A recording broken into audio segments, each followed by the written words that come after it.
Bonjour à toutes et à tous. Je voulais vous entretenir très rapidement dans cette petite vidéo pour un entretien très modeste, à l'instar de l'immense écrivain prix Nobel de littérature Naguib Mahfouz, qui avait écrit un recueil de nouvelles qui s'intitulait Hadith al-Sabah ou Hadith al-Masa. Autrement dit, entretien du matin ou du soir. Moi, je l'intitulerai très modestement, et beaucoup de respect pour le maître Naguib. Je l'intitulerai Hadith al-Zawal. Entretien donc de l'après-midi ou de fin d'après-midi. Vous entretenir donc sur la prétendue sacro-sainte liberté d'expression qui est un air de pipeau. Personne n'est dupe sur cette espèce de fable, tout comme personne n'est dupe de la patrie des droits de l'homme, bien évidemment. Patrie des droits de l'homme, dont d'ailleurs la déclaration des droits de l'homme a été faite pour l'homme, et lorsqu'une femme, Madame Roland, qui au lendemain de la Révolution en 1789 a voulu écrire la Déclaration universelle des droits de la femme, eh bien Madame Roland a été emprisonnée, embastillée et décapitée pour avoir osé, avoir eu l'outrecuidance de parler de Déclaration universelle des droits de la femme. Bref, tout ça n'a été que du pipeau. Les droits de l'homme, oui. Leur déclaration, oui, comme disait un certain, mais leur application, on l'attend encore. Bref, dans ce concert, effectivement, de flatulence et d'autosatisfaction, eh bien, j'ai voulu un peu m'interroger sur jusqu'où l'oligarchie, donc autrement dit la caste au pouvoir, ou les voyous au pouvoir, je sais pas, jusqu'où va-t-elle comme ça promener le peuple en lui envoyant des slogans comme ça pour la valoriser, droits de l'homme, liberté d'expression, 5e République, grandeur de la France, le passé, siècle des Lumières, etc. Non, il n'y a pas eu de siècle des Lumières, non, pas pour tout le monde en tous les cas. Pas pour tout le monde, c'est le siècle où beaucoup de gens se sont arrosés financièrement sur l'argent public. Déjà, Voltaire est un immense crapule qui est un des hommes les plus riches de France, plus riche quasiment que le royaume, avec des crapuleries, enfin des délits d'initiés, etc. Enfin, toute forme de supercherie qui existe beaucoup de nos jours, il faut bien le reconnaître.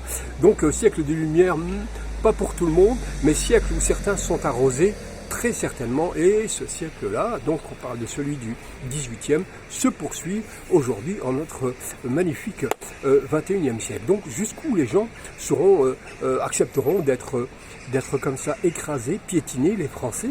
Alors on les flatte, vous êtes les plus beaux, vous êtes les meilleurs, vous êtes les plus beaux présidents, vous avez la plus belle constitution, etc. La 5e République, 5e République, ça vaut pas la 5e de Beethoven, ni en musique, ni en mise en scène. Bref, l'orchestre du pipeau symphonique et républicain est en place avec son oligarchie, donc que certains appellent la voyoucratie, est en place pour flatter les gens en permanence et leur dire que si vous n'êtes plus la beauté d'antan, le lustre et le brillant de l'époque, c'est à cause de certains. Alors, les certains, vous imaginez de qui il s'agit, les responsables, vous imaginez bien quelle est la communauté qui est montrée du doigt en permanence.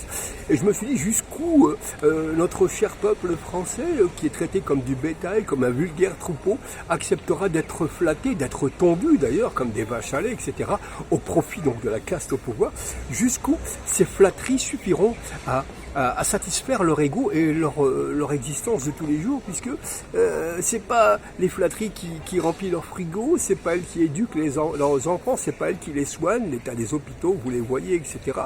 D'ailleurs, récemment, avant les Olympiques, il a été construit une piscine, je pense, qui était évaluée à 60 millions d'euros, une piscine olympique, et dont la facture terminale s'est montée à 170 millions d'euros et qui n'a servi à rien, puisque le bassin olympique a dû être remis en place dans un terrain de rugby. Alors 170 millions, c'est le prix d'un CHU, pour vous dire un peu le gaspillage, et qui picore ça et ça, l'argent public, on ne sert pas trop. Mais ça, on ne vous en parle pas, on vous parle plutôt de la communauté qui gênerait par sa pratique, par ses traditions, par sa radicalité même parfois, l'esprit français. Alors jusqu'où cette oligarchie va pouvoir effectivement comme ça vomir et pisser sur le pays, et jusqu'où le peuple, une partie du peuple en tous les cas, va accepter d'être uniquement flatté par la partie identitaire, comme l'avait voulu un certain président qui a d'ailleurs fait une politique d'identité nationale, pour mieux cacher effectivement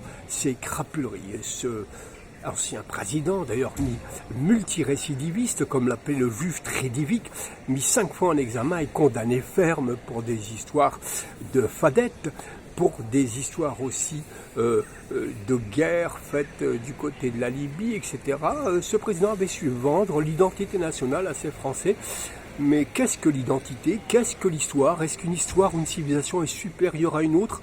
Vaste débat, mais on a su faire avaler ces couleuvres et ces fables à ces gens qui, jusqu'aujourd'hui, se satisfont de ces fables, de ces racontars, qui tous les soirs, devant la petite lucarne, devant la propagande, les satisfait dans leur ego en disant « Vous êtes magnifiques, vous êtes les meilleurs, ne descendez-vous pas de Vercingétorix, n'avez-vous pas dans votre longue histoire du sang de Jeanne d'Arc qui coule dans vos veines, etc. » Enfin, on leur raconte un peu tout et n'importe quoi, et la flûte en ce moment, ça marche énormément.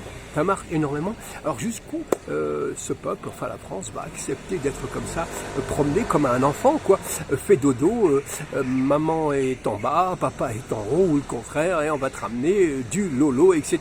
C'est un peu ça, hein. Je résume un petit peu ce qui se passe aujourd'hui. Jusqu'où on va avaler de telles couleuvres insipides, ce qui est vendu jusque-là pour passer au réel et voir que finalement le seul responsable, c'est bien ce qu'on appellerait cette oligarchie. D'ailleurs, les Romains ne s'étaient pas trompés sur l'oligarchie. Pour les Romains, l'oligarchie, c'était la voyoucratie, c'était les crapules qui mettaient donc au sommet de ceux qui étaient les plus à rechercher et à surtout enfermer. Alors aujourd'hui, l'oligarchie est présentée comme une espèce de gratin, l'élite qui donnerait le là et qui penserait pour tout le monde. Parce que nous sommes trop cons pour penser. Je ne sais plus qui disait que la politique de l'actuel Macron n'était pas comprise parce qu'il était trop intelligent. Ils sont trop intelligents pour nous, sommes trop bêtes. Alors il faut nous faire une espèce de décodage pour comprendre. Eh bien, pour revenir à cette oligarchie, aujourd'hui, bien les Romains ne s'étaient pas trompés, malgré le lustre qu'on veut leur donner aujourd'hui, l'élite présentée qui est dans tous les soirs sur les plateaux télé, hein, elle vous donne à qui penser, elle vous décode, parce que vous êtes un peu trop arriéré pour comprendre tout ça. Eh bien, et puis vous flattez aussi, puis vous montrez qui est le responsable. Là, regardez bien là-bas, c'est pas vous, hein, vous êtes bien vous, c'est les autres qui vous rendent malheureux, qui vous piquent votre argent, vos femmes, enfin votre identité, quoi, etc. Et ça marche, puisque des partis ont fait recette de ça. Ces partis qui font recette sur l'identité nationale, qui est vide, hein. Il n'y a rien derrière l'identité. Hein. Il n'y a qu'une identité, c'est l'identité humaine. Tout le reste, c'est vraiment de la flûte et du pipeau, parfois un peu de piano. Eh bien, ces partis-là, xénophobes, qui jouent sur la partie basse, sale de l'être humain, pour lui enlever sa frustration, trouver une justification à sa frustration, eh bien, finalement sont en ménage, cohabitent avec la partie au pouvoir, et chacun se tient par la barbichette. Ils se tiennent tous pour rester au pouvoir et poursuivre le rêve et l'endormissement de notre chère France. Donc l'oligarchie qui était considérée comme des ripoux, comme des crapules chez les Romains, eh bien, au final, quand on y regarde bien, c'est un peu ça encore aujourd'hui. Quand on regarde les multi-mises en examen, la pédophilie aussi de la haute société, de ceux qui se protègent et se cooptent, eh bien, c'est aussi et c'est surtout dans l'oligarchie que ça se produit, de cette espèce de groupes humains qui vivent beaucoup sur les comptes publics et qui détournent énormément d'argent, chers amis. Ceci dit, je m'étais dit jusqu'où notre pays acceptera d'être promené comme ça et baladé jusqu'au bout. Notre oligarchie qui soutient donc des criminels ou des assassins et qui est incapable, au nom des droits de l'homme, d'être juste, d'être droite dans ses chaussures et d'avoir une position noble. Mais bon, la noblesse et le sens de l'honneur, je pense qu'il s'est perdu très longtemps. Si tant est que c'est quelque chose qui peut être lié à la politique, moi je pense pas en tous les cas. Bref, chers amis, voilà, réfléchissons à tout ça ensemble. Je vous remercie infiniment en parlant de liberté d'expression. J'espère que toutes nos vidéos, comme les fois précédentes, pour X raisons, ne sera pas supprimée. C'est bizarre, on dit à peine quelque chose, on remue le petit doigt.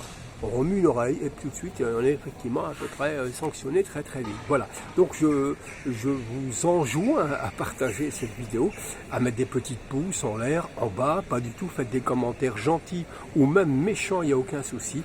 Je ne suis pas susceptible, comme je le disais, et partagez, faites des commentaires et je vous remercie infiniment. À la revoyure.